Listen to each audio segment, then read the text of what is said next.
Kekuatan dahsyat tak terduga muncul pada pribadi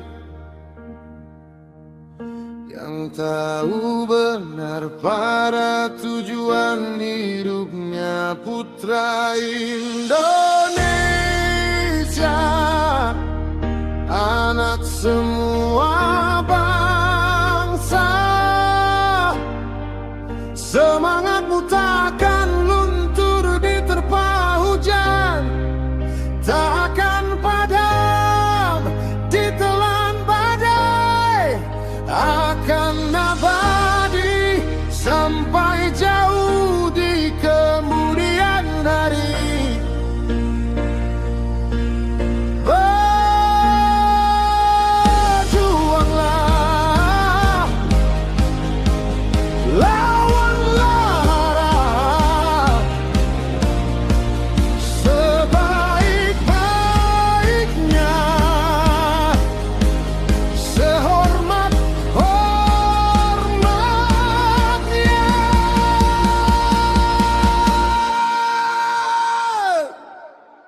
Putra Indonesia. Saya sangat bangga dengan profesi ayah saya sebagai anggota pabrik. Saya ingin melanjutkan karir bapak saya dan juga ingin membanggakan orang tua saya. Mantan pelatih. Siap ya? Kopassus.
Lawanlah arah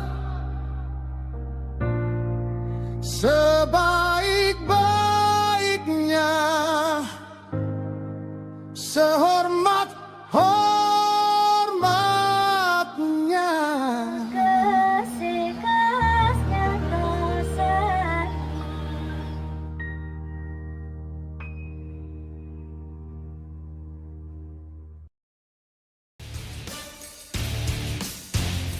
Awal tahun 2026 ini, dunia bergejolak.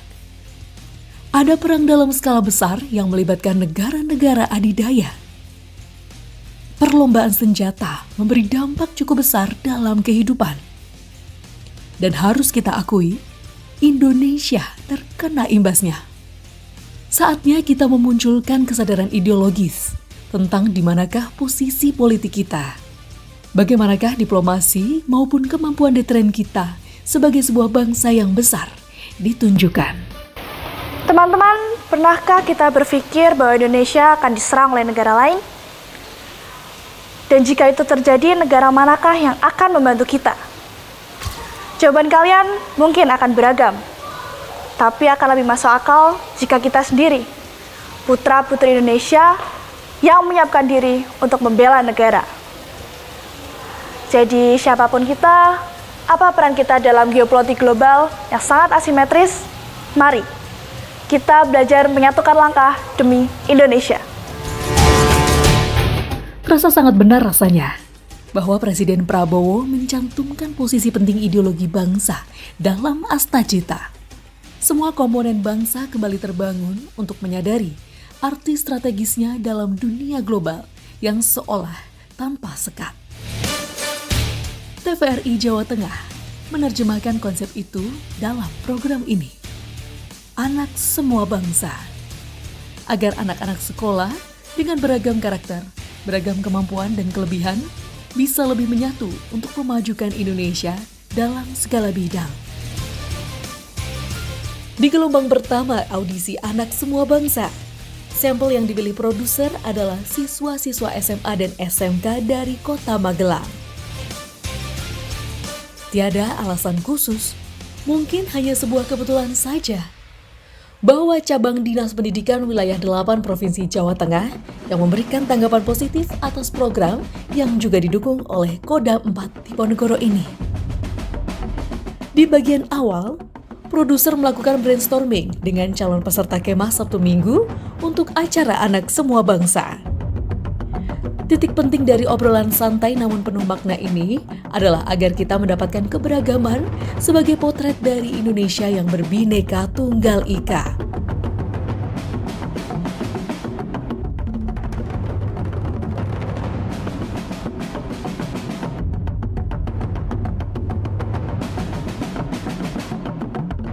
Ada 4 sekolah menengah atas dan 3 sekolah menengah kejuruan yang menyiapkan siswa-siswanya. Masing-masing adalah SMA Negeri 1 Magelang, SMA Negeri 4, SMA Tarakanita, SMA Muhammadiyah Mutual, SMK 1, SMK 2, dan SMK Citra Medika. Pihak sekolah sekedar mengimbau dan menyodorkan nama-nama siswa. Ada kalanya dipilih yang sudah memiliki prestasi. Namun, ada juga sekolah yang mengutamakan kesukarelaan dari siswanya untuk beradu semangat memahami Indonesia dan arti mendalam yang terpampang di lambang negara kita.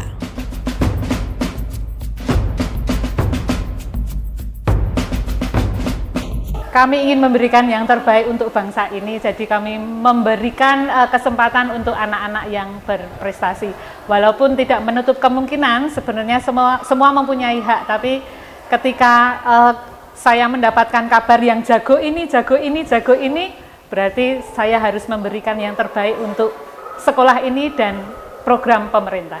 Ingin memberikan satu pelajaran tentang karakter, wawasan kebangsaan, biar anak-anak mempunyai karakter yang hebat, tetap cinta tanah airnya, tetap menjunjung tinggi nilai-nilai sopan, santun, senyum, sapa, yang seperti kita gaungkan visi sekolah kita. Di SMA Negeri 1 Magelang, tim audisi Anak Semua Bangsa mendapatkan energi luar biasa. Antusiasme siswanya sangat membanggakan.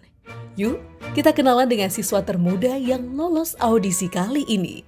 Halo teman-teman semuanya, perkenalkan saya Bunga Kusuma Wasisaning Ratu, kerap disapa Bunga. Saya bersekolah di SMA Negeri 1 Kota Magelang dan sekarang saya sedang berada di kelas 10. Saya merupakan Duta Humas Pramuka Kuartir Daerah Jawa Tengah 2025 sekaligus Duta Genre Kota Magelang juara 3. Pada kesempatan kali ini, saya ingin menyampaikan alasan saya ingin bergabung di kegiatan Anak Semua Bangsa. Melihat dari saya yang menyukai bidang kepanduan, di sana saya tertarik dengan kegiatan perkemahan yang dimana melibatkan banyak anak bangsa seluruh Indonesia. Di mana di sana saya tentunya bisa mendapatkan relasi pertemanan yang lebih luas lagi, di mana saya bisa bertemu dan berdiskusi bersama teman-teman saya yang memiliki latar belakang yang berbeda-beda. Ketika sesi diskusi maupun kerja kelompok, pastinya kami akan menyalurkan aspirasi kita, menyalurkan pikiran kita, dan cara berdiskusi kita pasti berbeda-beda. Dari situlah saya ingin belajar lebih lagi tentang pengalaman-pengalaman baru dan pengetahuan-pengetahuan baru yang akan mungkin saya dapatkan ketika saya bergabung dengan teman-teman sekalian di kegiatan Anak Semua Bangsa. Sekaligus saya tertarik dengan kegiatan Anak Semua Bangsa karena saya yakin banyak orang-orang terpenting atau pejabat-pejabat negara yang akan hadir di dalam kegiatan Anak Semua Bangsa nantinya. Tentunya orang-orang yang pastinya memberi pengaruh besar akan memberikan saya pengetahuan yang lebih dalam lagi dan tentunya saya bisa mengambil beberapa pelajaran dari materi yang akan disampaikan oleh orang-orang tersebut dan bisa membuat saya menjadi pribadi yang lebih disiplin lagi dan lebih bertanggung jawab dan bisa bermanfaat bagi masyarakat sekitar dan juga teman sebaya saya. Bella, kamu anak tunggal dari seorang aparat kepolisian. Gimana sih rasanya jadi anak tunggal dari polisi itu? Betul sekali, saya merupakan anak tunggal dan ayah saya merupakan anggota Polri, di mana saya dididik sebagai seorang yang mandiri karena saya dibiasakan sedari dulu saya ditinggal oleh kedua orang tua saya yang fokus bekerja tentunya, dan saya terbiasa untuk melakukan kegiatan-kegiatan saya di rumah sendiri, dan biasanya saya juga pergi-pergi sudah ada yang mengantar seperti itu. Jadi saya itu terbiasa, tetapi saya tetap menjaga komunikasi saya terhadap kedua orang tua saya, karena setiap selesai kegiatan saya dan juga ketika orang tua saya sudah pulang kerja, kami biasanya menyempatkan waktu untuk berbicara bersama. Jadi ketika saya memiliki kegiatan yang penuh, biasanya dari pagi hingga sore, nanti malamnya saya bisa menceritakan kepada kedua orang tua saya, dan kedua orang tua saya biasanya meresponnya dengan baik. Jadi walaupun saya sering melakukan apa-apa itu sendiri, tapi saya selalu merasa tersupport oleh kedua orang tua saya yang selalu mendukung saya sesuai dengan potensi yang saya miliki tentunya. Bener nih?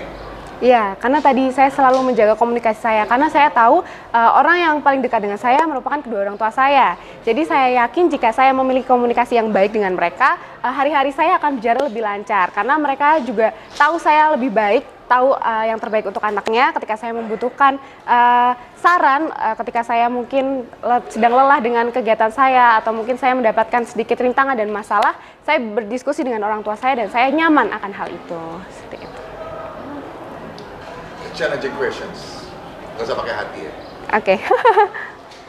Kamu merasakan ada privilege yang terlanggar nggak sewaktu orang tahu kamu anak polisi? Untuk selama ini tidak ada, karena mungkin untuk perspektif orang tentang tidak menyukai polisi itu karena pandangan orang dan pengetahuan orang pasti beda-beda. Padahal polisi itu juga melakukan tugasnya sesuai apa yang ditugaskan, melakukan kewajiban mereka sesuai apa yang harus mereka lakukan seperti itu. Dan mereka, saya yakin mereka bekerja di ranah masing-masing, bahwa walaupun mungkin beberapa orang mengira hal itu tidak baik karena mereka tidak tergabung di dalam kepolisian tersebut. Itu sudut pandang saya. Iya, saya sangat bangga dengan profesi ayah saya sebagai anggota Polri. Siang beranjak, kami menuju SMA 4. Di sini, siswa-siswa yang diseleksi terasa sangat beragam karakternya. Ada yang pandai bernyanyi, ada yang gemar berorganisasi, dan ada yang jago karate. Dan ada juga yang sudah mendalami warna-warna ideologi dunia saat masih lekat dengan Perang Dingin. Perkenalkan, nama saya Raka Faras Zahi Alfa Arsyano, biasa dipanggil Raka, Bapak.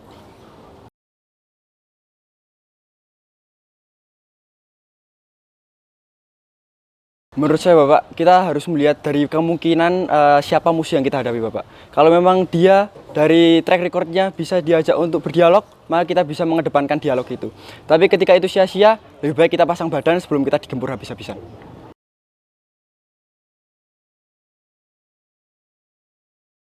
Oke, jadi mungkin yang pertama kali harus kita lakukan bukan apa yang harus dibahas, tapi bagaimana kita bisa saling membutuhkan.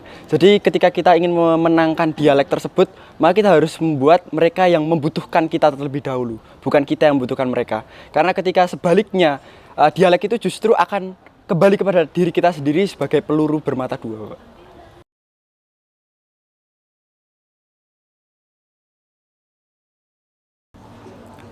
Menurut saya akan memilih win, Pak. Karena apapun perjuangannya, bagaimanapun cara kita memenangkannya, yang menang yang akan mendapatkan yang dia inginkan. Program Anak Semua Bangsa sangat menghormati kalender akademik siswa-siswa SMA dan SMK. Dalam waktu dekat, mereka akan menjalani kemah kebangsaan dalam sistem semi-militer selama 3 hari 2 malam. Tapi tentu saja, kemasannya akan sangat kasual, karena siswa-siswa ini adalah bagian dari masyarakat sipil, dunia madani yang selalu terbuka pada kebebasan berpikir, tapi tentu dengan kadar disiplin yang mumpuni. Jadi, kami menuju SMA Tarakanita Magelang. Rupanya sedang ada hajatan kreatif di sini. Sangat semarak. Di antara hingar-bingar kegiatan, kami temukan manusia-manusia muda yang ingin memberikan warna bagi Indonesia ke depan. Akan abadi sampai jauh di kemudian hari. Berjuanglah,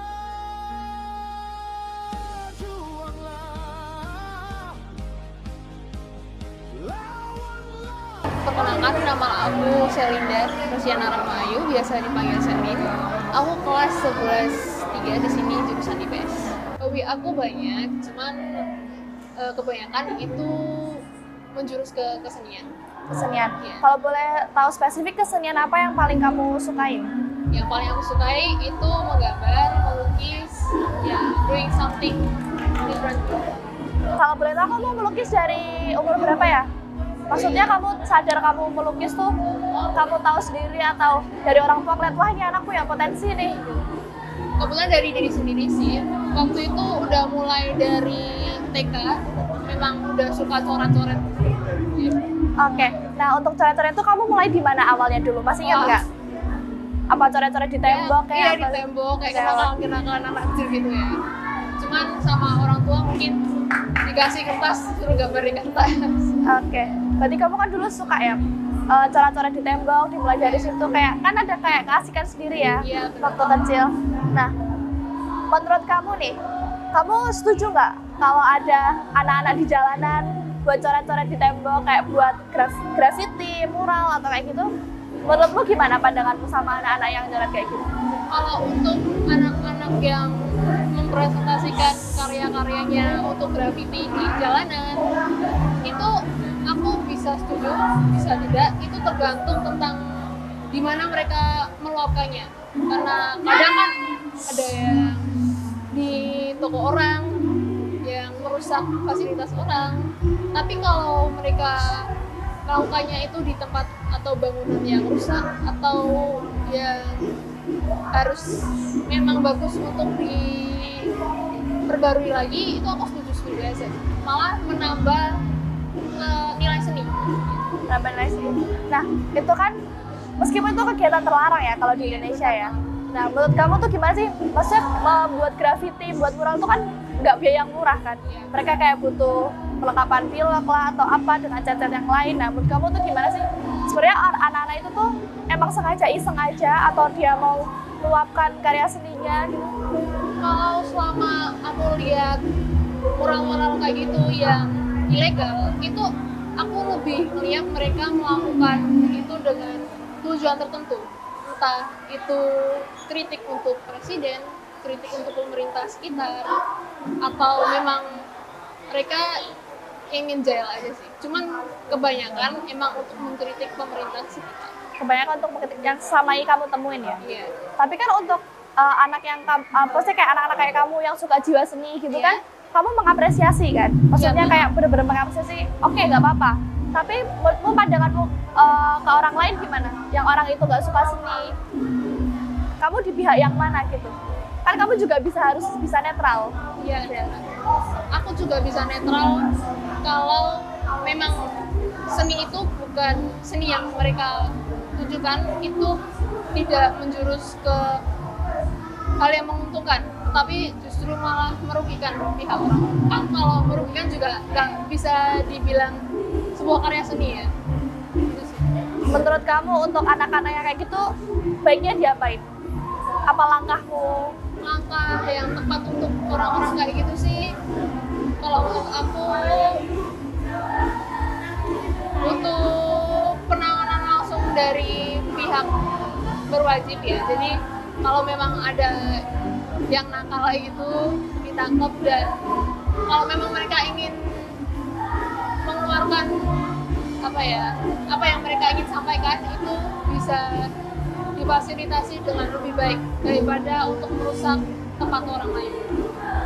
Tapi kamu setuju nggak, misal dari pemerintah, terus nanti anak-anak yang itu direhab sama mereka, terus nanti suruh gambar di mana? Setuju, kamu lebih setuju itu atau gimana? Atau kamu ada pandangan lain?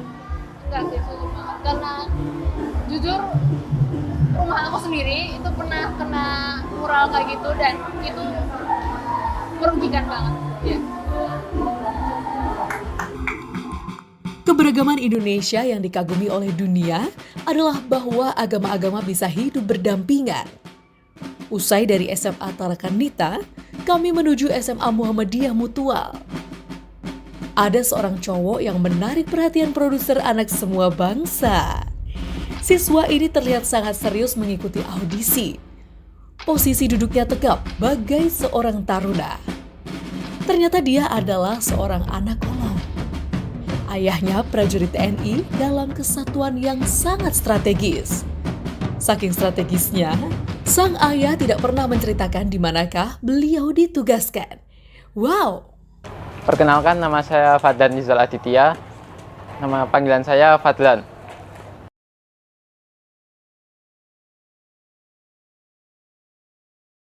Karena saya ingin melanjutkan karir bapak saya dan juga ingin membanggakan orang tua saya dan ingin menjaga NKRI.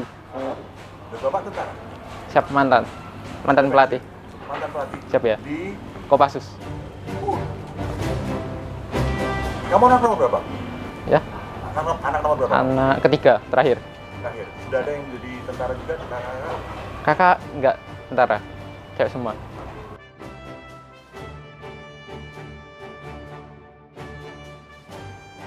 Mungkin kalau menurut saya, dia itu seorang motivasi dan bisa memotivasi diri saya sendiri untuk bisa lebih maju lagi. Didikan Bapak di rumah apakah seperti didikan Bapak di siswa-siswa Kopassus? Siap, mungkin beda. Tapi kalau motivasinya bisa dikatakan sama. Bangga nggak kalau misalnya Bapak ketemu sama mantan anak didik terus dikasih hormat gitu? Bangga banget. Bangga. Pernah cerita nggak siapa prajurit Kopassus yang sekarang menjadi perwira dan pernah dilatih oleh Bapak? Belum pernah. Nggak pernah? Belum. Bapak nggak pernah cerita bahwa jenderal ini dulu ada didikan Bapak di Kopassus gitu, nggak pernah? Belum. Belum atau nggak? Belum pernah. Kamu nggak pernah nanya? Nggak pernah. Di markas Kopassus mana? Kandang Menjangan? Siap, kalau markasnya kurang tahu. Nggak tahu juga? Kurang tahu. Markas Kopassusnya nggak tahu? Kurang. Dulu cuman dikasih tahu kalau misalkan bapak saya itu pernah jadi mantan pelatihnya. Tapi nggak disebutkan di kesatuannya mana? Di grup mana nggak pernah? Nggak pernah. Ini kerahasiaan tentara. Iya. Kamu pernah pegang rahasia? Enggak. Kamu pernah dikasih pecutan selang sayang? Belum pernah. Kamu merasa dirimu sebagai anak kolong? Kadang iya. Tinggal di mes? Atau di kampung? Di perumahan? Kalau dulu pertama saya di perumahan dinas Rinda 4 di Ponegoro. Terus sekarang pindah di perumahan. Anak-anak tentara itu kompak nggak, Mas? Kadang iya. Kadang iya? Iya. Tidak selalu? Kadang kalau misalkan ada kegiatan atau kesibukan tersendiri itu biasanya enggak, tapi kalau misalkan lagi ngumpul atau nyatu biasanya kompak. Based on perintah atau inisiatif? Inisiatif. Inisiatif? Iya.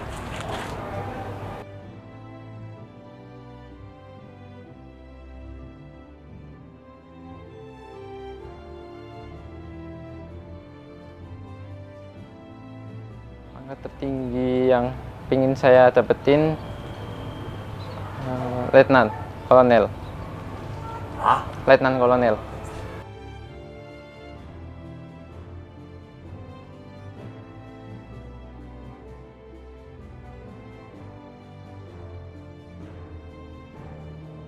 Karena saya ingin memimpin, mungkin kalau misalkan saya menjadi letkol, saya ingin memimpin bawahan-bawahan saya, ingin memotivasi mereka. Di lapangan? Iya. Ada level kebijakan? Di lapangan. Di lapangan? Iya. Kamu benci sama jenderal? Enggak. Tapi kalau mau jadi jenderal, Siap, karena realistis? kalau menurut saya pribadi, sebenarnya saya kurang bisa kalau misalnya menjadi jenderal. Nah, mungkin skill dari kepemimpinan saya kurang cukup. Indonesia dibangun oleh beragam kekuatan yang saling menyokong.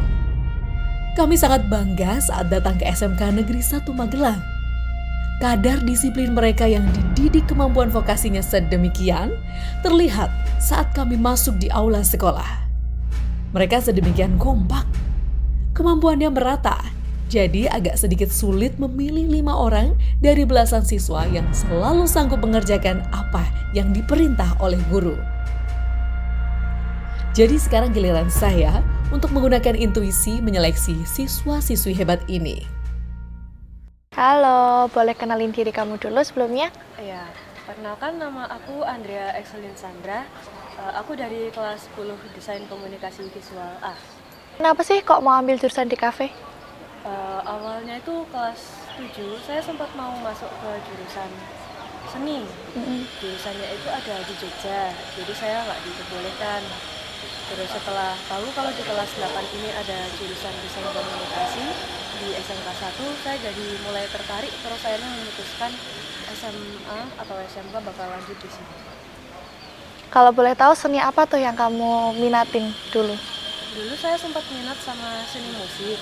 Saya mau ambil sekolah di SMK Kasihan, tapi sekarang kayaknya saya bisa lebih fokus ke seni rupa.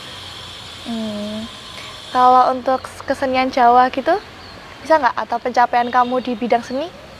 Kalau jujurnya ya, saya itu bukan orang yang bisa banget sama bahasa Jawa. Saya mulai dapat tawaran ikut kesenian Jawa itu di kelas 9. Itu diminta untuk mengikuti lomba keburitan. Lalu di kelas 10 ini diminta untuk mengikuti 2 lomba mencapat, tapi hasilnya masih belum bisa. Tembang apa tuh yang paling kamu favoritin? Kalau sejauh ini saya kayaknya paling suka sama Asmaranya. Boleh dicoba nggak? Sedikit aja. Kalau paling ingat itu yang Pocong. Ya, boleh? Coba. Izin ya. Iya, silahkan. Ilmu iku kalakone kanthi laku lekase lawakas tegese kas nyata sani. Udah. Ih, keren banget. Sumpah. Boleh kenalin diri kamu dulu? Saya perkenalkan diri saya. Nama saya Ahmad Sotikul Wafi dari kelas 10 mesin. Oke, kamu kayaknya ini sebagai pasukan paskibraka di sekolah ya? Saya di sini menjadi pasukan paskibra di sekolah, lebih tepatnya untuk pasukan inti di sekolah yang mewakilkan sekolah nanti untuk semisal ada lomba ataupun menjadi petugas upacara di setiap hari. Oke, kalau boleh tahu apa ya namanya paskib di sekolah ini? Untuk nama paskib di sekolah ini namanya itu Patigeni atau kepanjangannya Pasukan Inti Generasi Industri. Oke. Nah, misalkan kamu seorang paskibraka nih. Misalnya nanti kamu dipilih untuk menjadi paskibraka mewakilkan sekolah baik itu di kabupaten, provinsi maupun nasional. Kalau misalnya kamu dikasih kesempatan untuk milih, kamu pilih di pasukan berapa? Kalau diberi pilihan, saya ingin di pasukan 8. Kenapa? Saya ingin menjadi Trisula atau yang mengibarkan bendera. Itu tanggung jawabnya berat loh. Kamu harus perfect di sana. Gimana tanggapan kamu? Apa kamu mampu? Apa gimana? Saya percaya bahwa diri saya mampu dan saya akan kuatkan tekad saya untuk menjalankan tugas tersebut. Seandainya, misalnya kamu nggak ditaruh di pasukan 8, tapi kamu ditaruh di pasukan 45, kamu akan tetap menjalani itu dengan setulus hati atau gimana? Saya akan menjalankan tetap dengan sepenuh hati karena sudah menjadi tanggung jawab saya dan saya sudah terpilih menjadi paskibraka. Itu sudah suatu impian dan yang saya dambakan lah selama ini. Jadi saya akan tetap bersungguh-sungguh dan melakukannya dengan penuh tanggung jawab. Oke, tadi kan kamu juga mau di bagian Trisula ya? Itu kamu mau di bagian apa nih kira-kira? Saya Penggerek atau kalau pembentang nggak di tengah, bendera? paling yang penggerek. Misal nih ada kejadian, kan namanya di suatu kegiatan pasti ada miss, ada apa. Kamu sedih nggak sih kalau misalnya ngelihat pasukan pengibar bendera nih yang udah disiapin berbulan-bulan tiba-tiba melakukan kesalahan, baik itu benderanya kebalik, jatuh atau kailnya nggak nyangkut gitu, gimana? Kalau tanggapan dari saya itu apa ya, seperti kan itu kejadian yang tidak diinginkan tapi tiba-tiba terjadi ya. Kita tetap merasa itu pasti kecewa ada, tapi tetap semangat dan optimis saja karena kita udah lakuin semuanya dengan sebaik-baiknya. Kalau memang belum bisa itu berarti Tuhan berkehendak lain. Kalau misalnya kejadian itu ada di kamu, kesalahan ada di kamu, apa yang kamu lakuin ke teman-teman kamu? Yang pasti saya akan berusaha untuk tetap semangat dan terlihat baik-baik saja agar teman-teman tidak mencemaskan diri saya. Oke, terima kasih. Anak-anak remaja sering memforsir diri ke batas optimal. Ada potensi terjadi kahar fisik bagi peserta.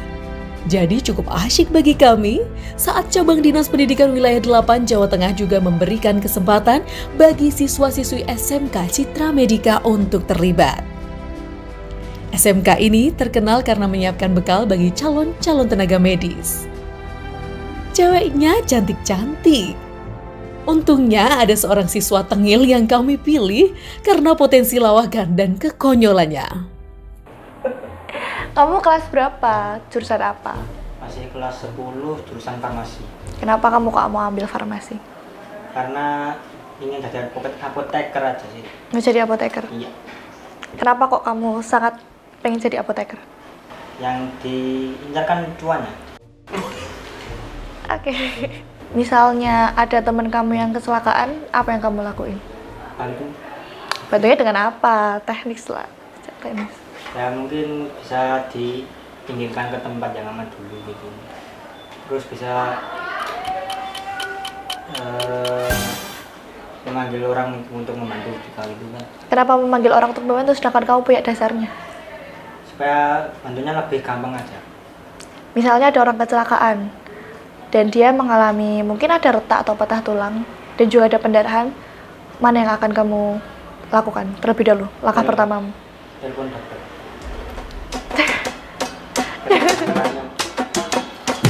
Kalau kamu kemah nih, barang apa yang perlu kamu bawa termasuk P3K itu menurut kamu isinya apa aja yang perlu dan harus ada di kota itu? Bentar, aku mau tanya dulu. P3K itu apa? Loh, dia nggak tahu P3K. Pertolongan pertama pada kecelakaan itu loh, yang isinya kapas, kasa, hand saplas, obat merah. Ya itu sebut kamu. Ya. Ngaco. Usia 17 tahun, dosisnya bedanya di apa? Misal dia mengonsumsi paracetamol. Di kandungan. Ya, maksudnya kamu tau nggak? Kan menghitung obat tadi, berapa gram? Kalau untuk anak-anak dan dewasa? Kalau untuk dewasa yang dosis dewasa itu biasanya 500 gram. 500 gram Ya. untuk? Miligram. 500 gram? Overdosis. Tanda dahsyat tak terduga muncul pada pribadi yang tahu benar pada tujuan hidupnya. Putra Indonesia, anak semua bangsa, semangatmu tak akan luntur diterpa hujan. Sebagai seorang mahasiswa yang ditugaskan untuk menjadi kakak bagi siswa-siswi SMA dan SMK di Kemah Anak Semua Bangsa, saya ingin menjadi sosok yang baik dan penuh perhatian. Dalam kerangka pikir yang saya bangun bersama produser, kami harap semua yang ingin memahami keindonesiaan dalam diri mereka, maka itulah sosok yang kami pilih. Di bagian akhir audisi, kami datang ke SMK Negeri 2 Magelang. Ada seorang siswi yang sangat cerdas, berani, dan percaya diri. Bahkan saya, seorang karateka dan satu dengan tinggi 170 cm pun langsung hormat dengan kapasitasnya.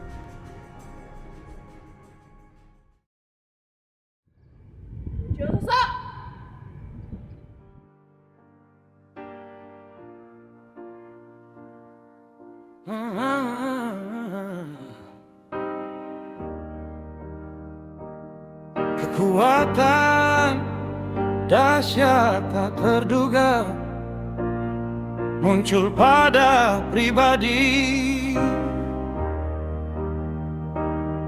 yang tahu benar pada tujuan hidupnya.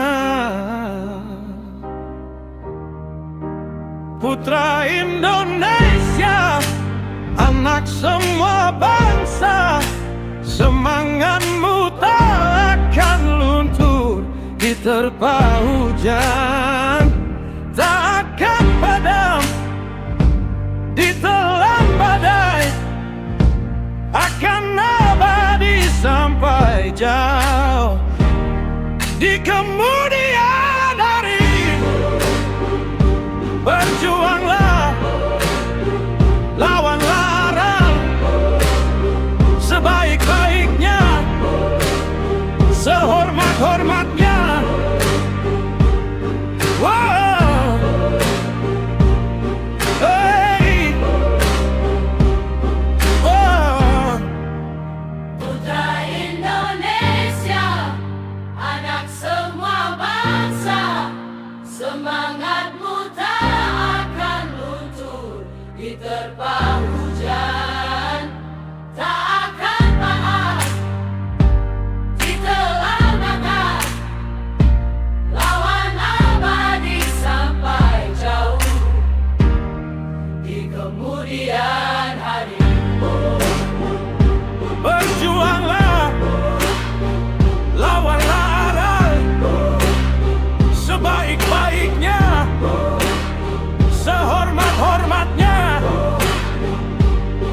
Oh yeah. Boy. Yeah.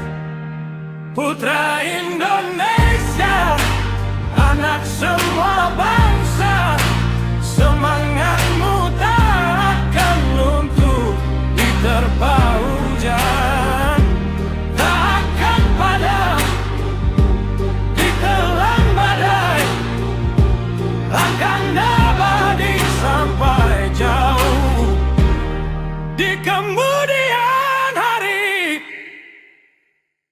Perkenalkan, nama aku Andin. Lengkapnya Andini Rahma Putri, tapi biasa dipanggil Andin. Oke, Andin. Kamu dari kelas apa dan jurusan apa sih? Aku dari kelas 10 pemasaran 2. Kenapa tuh kok kamu mau ambil ke pemasaran? Sebenarnya awalnya itu aku mau masuk SMA, tapi nilainya kurang, terus jadinya masuk ke SMK dan masuk ke SMK 2 ini. Nah, kan ada beberapa pilihan jurusan. Nah, sebenarnya aku itu bisa masuk ke 4 jurusannya. Cuman kayak ketika lihat pemasaran gitu kayak pengen ada di situ karena sebenarnya keluarga aku juga banyak yang jualan gitu, bisnis gitu. Jadi kayak tertarik aja gitu. Terus juga waktu itu belum sempet banyak survei soal jurusan yang ada di SMK 2. Jadi kayak ya udahlah pemasaran aja gitu. Oke, tapi kamu enjoy gak sih? Lumayan enjoy sih, cuma kan kalau aku sendiri agak lemah di numerasi, jadi mungkin agak struggle aja ketika menghadapi hitungan jurusan yang banyak gitu. Kamu nih kayaknya kecil banget ya, Iya. tapi kayak berani banget gitu buat ngomong. Kamu tuh kecil emang genetik kah atau gimana? Iya, genetik. Kalau dari keluarga ayah aku itu badannya ya kecil-kecil gitu, jadi mungkin nurun ke aku.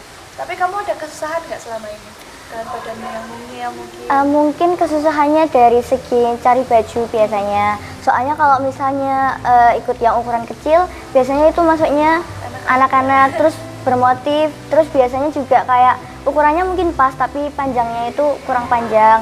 Terus kalau misalnya ikut yang dewasa, itu harus ngecilin lagi gitu. Kamu di sekolah tergabung di organisasi apa? Di SMK 2 ini aku ikut OSIS. Terus selain di OSIS di SMK ini, aku juga ikut forum komunikasi OSIS Kota Magelang. Kemudian juga di OSIS ini, aku menjadi Sekdi 10, yaitu komunikasi dalam bahasa Inggris. Dan di FKO sendiri, di forum komunikasi OSIS, aku menjadi seksi humas. Kemudian selain itu ada ekstrakurikuler yang aku ikuti, seperti paduan suara, English Club. Kamu percaya diri nggak sih dengan kamu? Dengan kekurangan ya, dengan maksudnya teman-temanmu yang tinggi-tinggi gitu? Iya. Kalau aku sendiri sebenarnya pede-pede aja, karena kayak aku ternyata tuh bisa gitu loh, walaupun mungkin aku berbeda dari yang lain, mungkin dari segi fisiknya, tapi aku ngerasa kalau aku tuh nggak tertinggal dari yang lain cuma karena badan aku yang kecil gitu. Kamu bisa nggak sih menurut kamu nanti kamu suatu saat kamu jadi pemimpin negara, membela negara dengan keterbatasanmu itu, tapi kamu bisa ngalahin orang-orang yang Mungkin dikiranya kan kita biasanya ngeliat dari rules kayak wah ini orang ini. Tentu bisa aja karena kan kita nggak tahu apa yang akan terjadi nantinya di masa depan. Jadi intinya adalah kemauan dari diri kita sendiri dan asalkan kita yakin kita pasti bisa ngelakuin apa aja. Ada premis yang menyebutkan bahwa karakter kepemimpinan sudah tampak sejak sosok itu masih remaja. Sudut pandang yang lengkap, pola pikir yang terbuka, dan kegemaran untuk berorganisasi adalah modal utamanya. Di SMA 4 Magelang, ada seorang siswi yang berasal dari keluarga politisi. Siswi ini mencengangkan persepsi kami tentang keberaniannya menjadi seorang pemimpin. Kelugasannya untuk mencerna apa yang benar dan apa yang salah, apa yang baik dan apa yang buruk, manakah yang penting dan manakah yang tidak dalam pikirannya, jauh melampaui usia mudanya. Masih berumur belasan, tapi ada kebijaksanaan dalam setiap kata yang mencerminkan isi pikirannya. Kami berharap jalan masa depannya dilancarkan. Karena Indonesia butuh sosok seperti dia di hari ini dan di masa depan. Sebelumnya, izin memperkenalkan diri, nama saya Neswari Tunggadewi, akrab disapa Ines. Ines anak pertama? Anak kedua dari 3 bersaudara.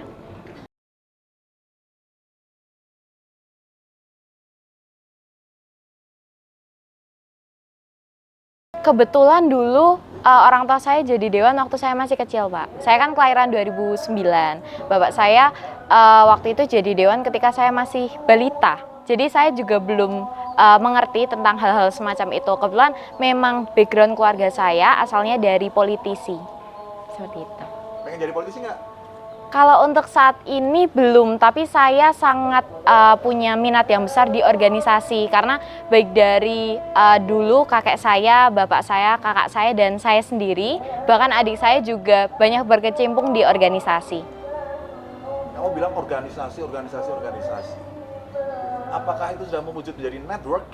Sudah, alhamdulillahnya. Contohnya? Contohnya, saya diberikan kesempatan yang luar biasa ketika saya bisa berdialog dengan CFO dari UNICEF Jawa Bali, yaitu Kak Ari Rukmantara. Alhamdulillahnya pada saat itu saya juga diberikan kesempatan untuk menjadi salah satu penyelenggara di perayaan Hari Anak Sedunia. Dan di sana saya juga menjadi salah satu wakil ketua penyelenggara juga, dan pada saat itu juga bisa berkomunikasi langsung dengan ibaratnya petinggi-petinggi di KEK Industropollis Batang, di mana KEK Industropollis Batang merupakan salah satu kawasan ekonomi terbesar, salah satu yang terbesar di Indonesia. Kamu sekarang ketua OSIS? Iya. Tahun depan enggak? Tahun depan sudah purna. Kamu akan merasakan post power syndrome nggak? Tiba-tiba kamu diatur sama ketua OSIS yang baru? Karena dulu waktu SMP saya juga ketua OSIS. Kalau saya rasa sih tidak, Pak, karena ibaratnya ini adalah fase yang sudah pernah saya lalui. Jadi kalau yang saya pikirkan sekarang sebenarnya tidak.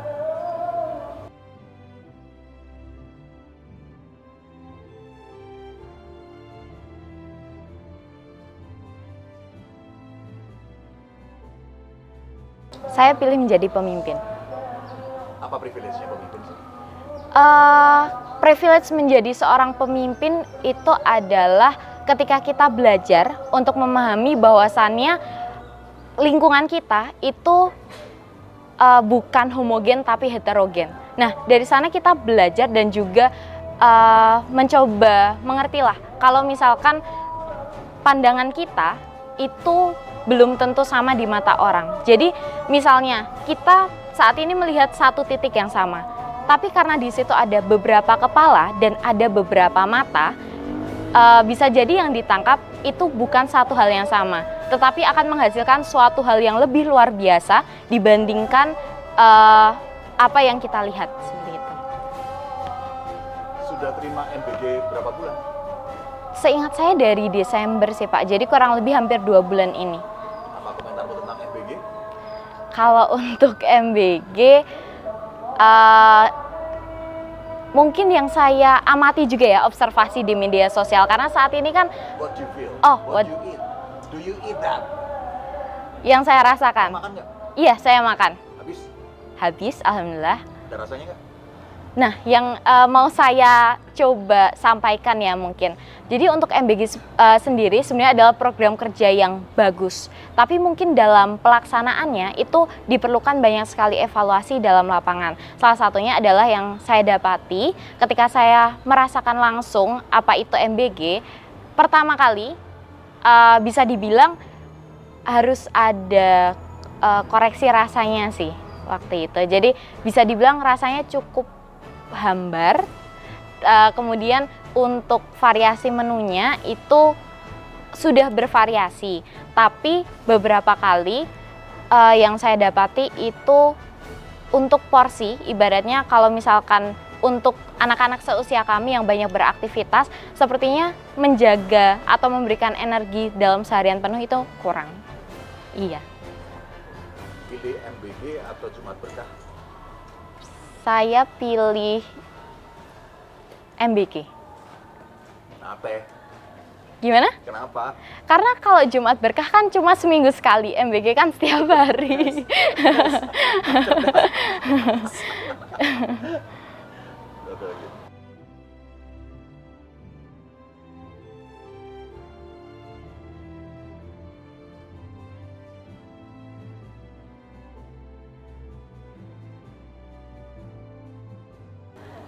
Kalau dari saya, dari uangnya. Kesulitannya kan ya Pak? Ya, dari uang. Karena kan kalau untuk saat ini di OSIS sendiri itu kan tidak mendapat anggaran yang langsung gitu ya dari sekolah. Jadi banyak sekali program kerja yang memang akan kami laksanakan, itu kebanyakan kami hasilkan sendiri melalui usaha dana. Jadi dari OSIS itu membuka jualan, terus nanti dibagikan ke teman-teman. Apabila ada yang membeli, nanti untuk keuntungannya akan kami gunakan untuk menyelenggarakan program. Kemudian salah satunya juga kan dari sponsorship. Nah, soal nggak dapat anggaran ini karena tidak boleh sekolah memungut Iya. peraturan gubernur gitu ya? Itu kan struktural kan? Iya Pak, peraturan barunya itu karena anggaran pendidikan juga dipotong. Itulah 7 orang calon peserta kemah anak semua bangsa.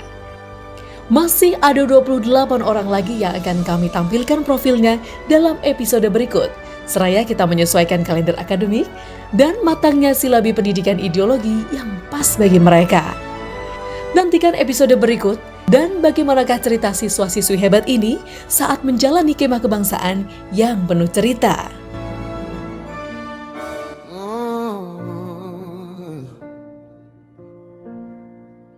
Kekuatan dahsyat tak terduga muncul pada pribadi yang tahu benar pada tujuan hidupnya, putra Indonesia, anak semua bangsa. Semangatmu takkan luntur diterpa hujan, tak akan padam ditelan badai, akan abadi sampai jauh di kemudian hari.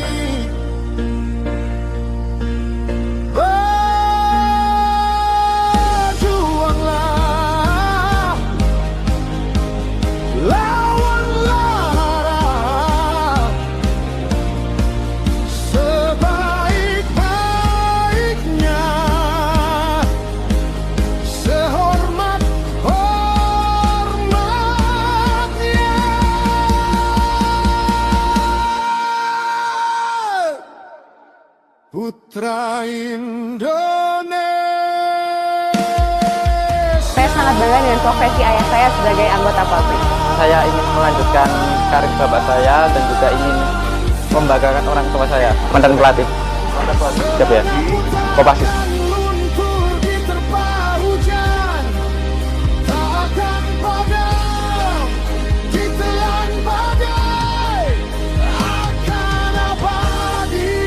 Sampai jauh di kemudian hari.